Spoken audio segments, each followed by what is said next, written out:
We will have to preserve the culture of the Palestinian. That is one of the objectives, of course. But there are other objectives. We must always try to keep people reminded about the Palestinian and their struggle and their sufferings, so that they will be conscious about these sufferings and will help the Palestinian through whatever means possible. For example, through donations, taking part in the convoys to go to Gaza, for example, and anything else that we can do so that we can help reduce their sufferings and ultimately achieve their independence. Yeah. Will this also involve Yeah, at the moment we have already got students from Palestine studying here. We have given them scholarships, but I'm afraid there are quite a number of Palestinians in Malaysia today who are not able to work and earn a living because of our policy in not allowing them to work unless they have work permits. I hope that the government will consider issuing work permits for them, because some of them have come here with their families and their children cannot go to school. They have seen me and they have appealed to me. I have indicated to the government about this problem. I hope the government will consider this sympathetically. Isn't this also related to the countries, Malaysia's reluctance so far to ratify the UN Convention on Refugees? Do you think that maybe this is a good time for Malaysia to reconsider their stand on that? There are problems with the UN Convention because we have to make sure that the refugees are refugees, because sometimes we have other people trying to make use of the special rights given to the refugees to seek protection or seek as residents in countries like Malaysia.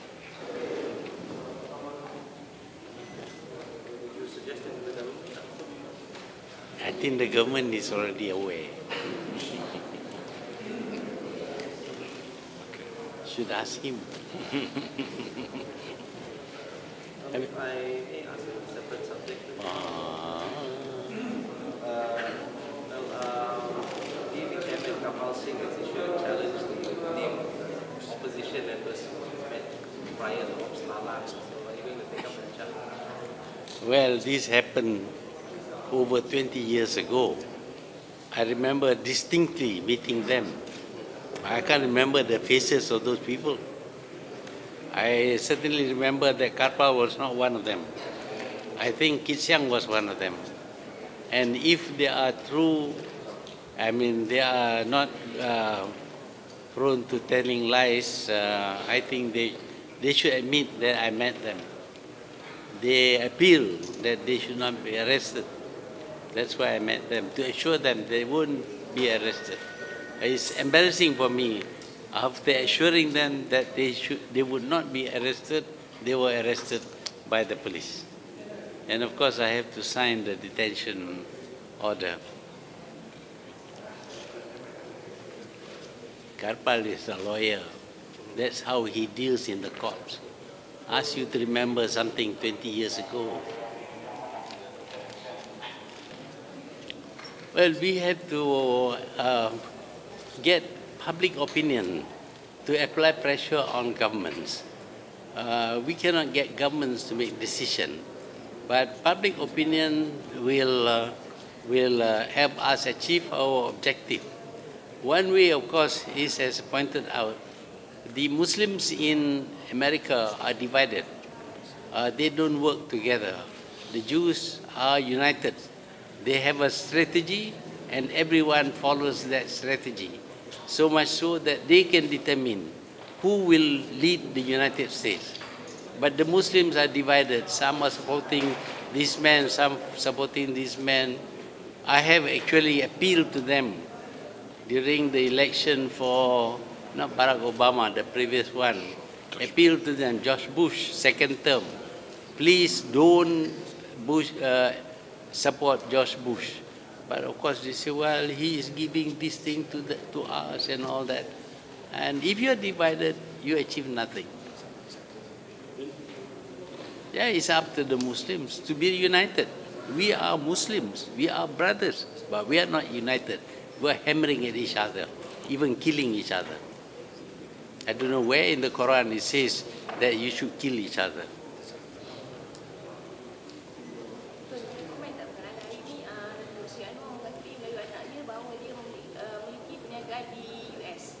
Itulah memang kita tahu pun, tapi bila kita nak dedah sesuatu, kenalah ada bukti. Dia kaya, bukan miskin. Sebab tu dia boleh berjuang, pergi sana sini, cerita kaut-kaut kepada orang, memburukkan nama saya. Itulah kerja dia. Jadi lepas ni, he will send a lawyer's notice to me, suing me for $100 million, so that I will keep my mouth shut. But he has already been found to be guilty, and because he has to pay only $70,000, he wants to sue me for $100 million. So it's very cheap. Kalau saya kalah, saya kena cari 100 million. Kalau dia menang, dia kalah, dia 70,000 je. Itu dia bayar tak? Bayar 70,000, di mana dapat duit, kita tahu. Itu badannya tu berkenaan sekiranya pelajar yang ingin balik semula ke Mesir. Adakah perlu kerajaan menanggung kebelanjaan itu? Yang tu untuk kerjaan lah, saya tak boleh kata lah. Saya tak jadi kerjaan lah ni. Masa saya jadi kerjaan tu, saya belanja duit sampai habis. Lepas itu tak ada lah, nak buat jembatan pun tak boleh. It's up to the people of Sarawak to decide. I think they know best whether he should step down or not. But when you step down, you must have somebody in place, like our good friend Mubarak. He steps down, but I cannot find a replacement for him at the moment. I hope they find a good replacement.